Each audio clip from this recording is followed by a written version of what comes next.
Scottie Pippen thought he was ready. The Bulls were on a tear, 12-2 in their last 14 games, and Pippen was gaining confidence. But then he ran into Larry Bird, a man who didn't just beat you, he embarrassed you.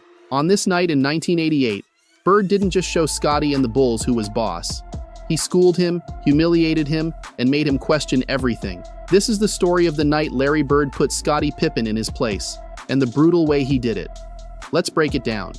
Right from the jump, Larry Bird was on a mission. He was slipping backdoor along the baseline, creating perfect looks for his teammates and orchestrating the Celtics' offense.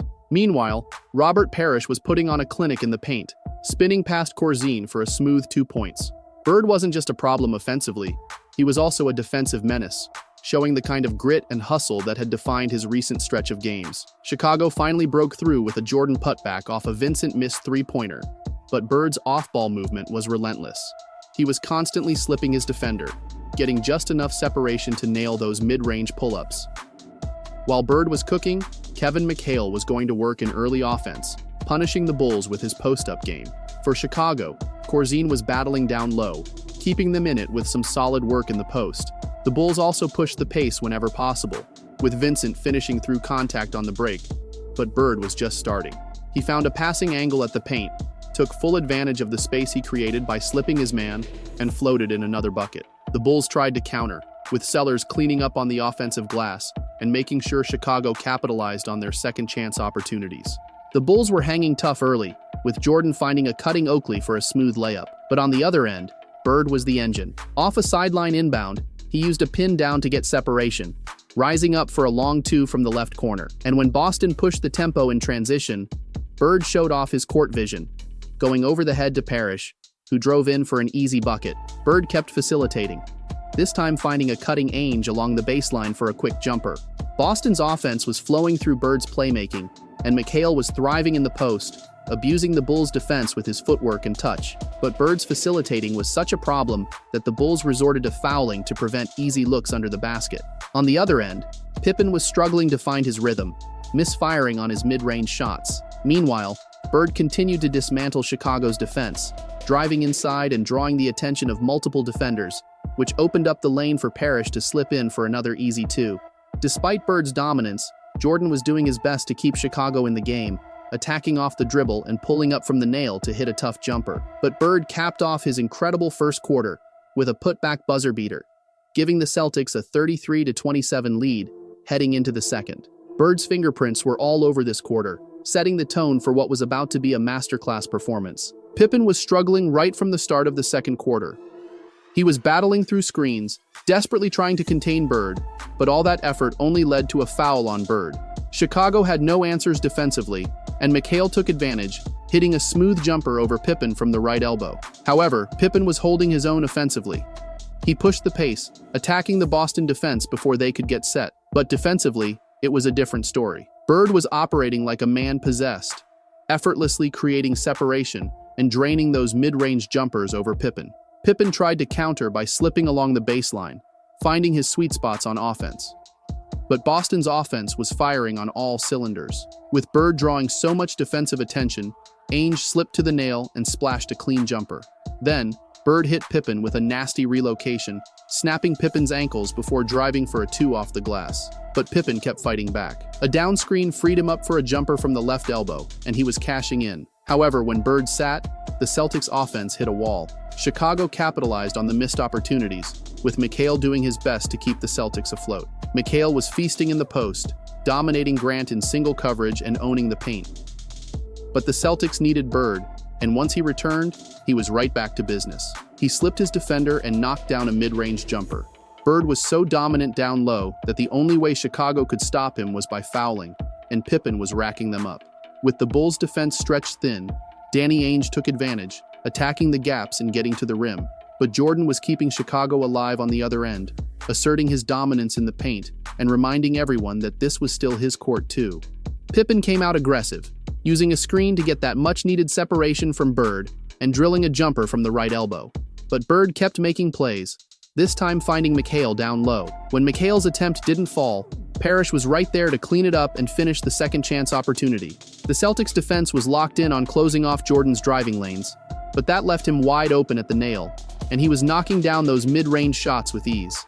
Meanwhile, Bird was relentless in his off-ball movement, slipping away from Pippen and finding space to dominate the mid-range game. On the other end, Corzine was getting it done in the paint, posting up and hitting a smooth hook shot over the Celtics' defense.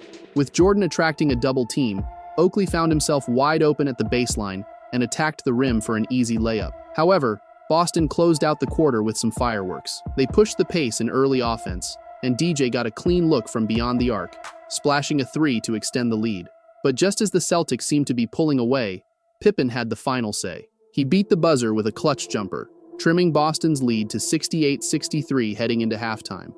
Bird opened the third quarter in full facilitator mode, finding Parrish along the baseline for a thunderous jam. With the Bulls still packing the paint, McHale adjusted by kicking it out to DJ, who nailed a jumper near the nail. On the other end, Jordan missed a shot at the right elbow, but Oakley was right there to clean it up and capitalize on the second chance opportunity. But Bird was unbothered.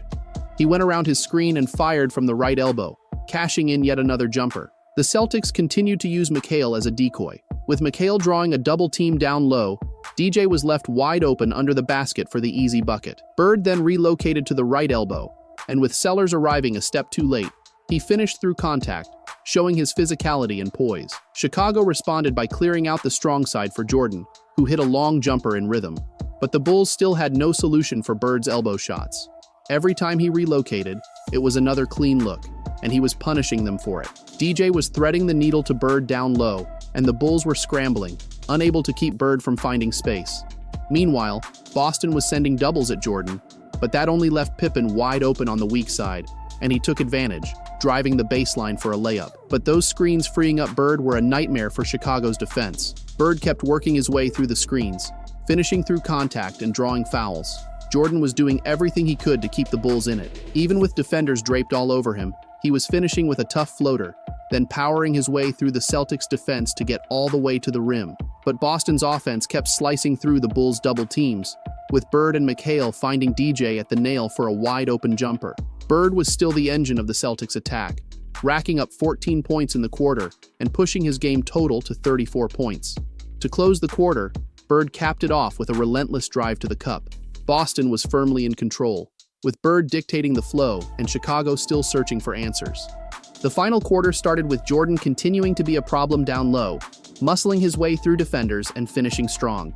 Chicago also leaned on the two-man game between Jordan and Oakley, and it was working as they exploited the Celtics' defense early in the quarter.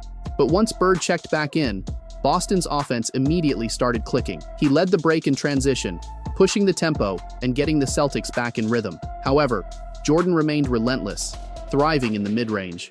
Off a Corzine down screen, he got the separation he needed and buried a smooth jumper. Despite the physicality, Bird kept finding ways to get to his spots. Even while being held, he rose up and drilled a long jumper right in Oakley's face, showing zero fear.